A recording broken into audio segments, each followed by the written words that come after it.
បាទសួស្តីពុកម៉ែបងប្អូនអរគ្នាបាទថ្ងៃនេះហាងហេងខ្ញុំបាននាំចូលប្រភេទយ៉ៅមហា PG1 បាទគឺស៊េរីឆ្នាំ2026បាទប្រភេទប្រើប្រាំង ABS ពុកម៉ែបងប្អូនអរគ្នាបាទតែចេញមកថ្មីក្តៅណានេះ ABS បាទជំនាន់ក្រោយនេះគឺធ្វើមកគឺ ABS បាទយ៉ៅមហា PG1 ណាបាទហើយកុងទ័រគឺផ្លាស់ប្ដូរថ្មីដែរណាកុងទ័រស្អាតបាទផ្លាស់ប្ដូរថ្មីស្រឡាងបងកុងទ័រណាបាទហើយកុងទ័រគឺយើងមានលេខជាន់ណានេះគេមានលេខជាន់កុងទ័រ1 2 3 4បាទអែមបាទនេះគឺប្រភេទថ្មីកេះតាមចូលមក026ណាអាចតាក់ទងមកបានបាទអញ្ចឹងពុកម៉ែបងប្អូនចង់ទិញលុយសុទ្ធក៏បានវាយដូរក៏បានបង់បលុះក៏បានតាក់ទងមកហាងហេងយើងខ្ញុំណាបាទតាក់ទងមកបានបាទយើងស្តុកយើងតិចទៀតយើងមានចូលកពណ៌ហើយបាទហើយផ្លាស់ប្ដូរស្បែកកែបទៀតបាទស្បែកកែបខ្មៅធ្នេពណ៌សនេះ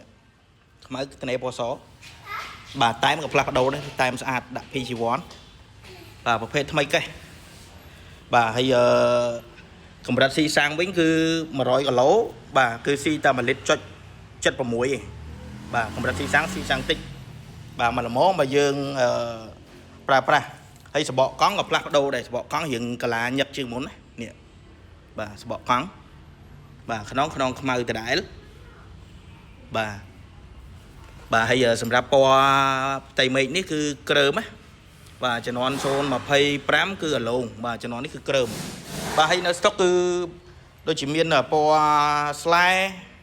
ហើយនឹងពណ៌សំងបាទហើយនឹងពណ៌ក្រហមបាទចេញដូចជា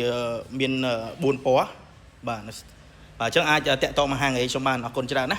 បាទហើយតម្លៃវិញទុនទេបាទលើសតែ025តិចតួចទេ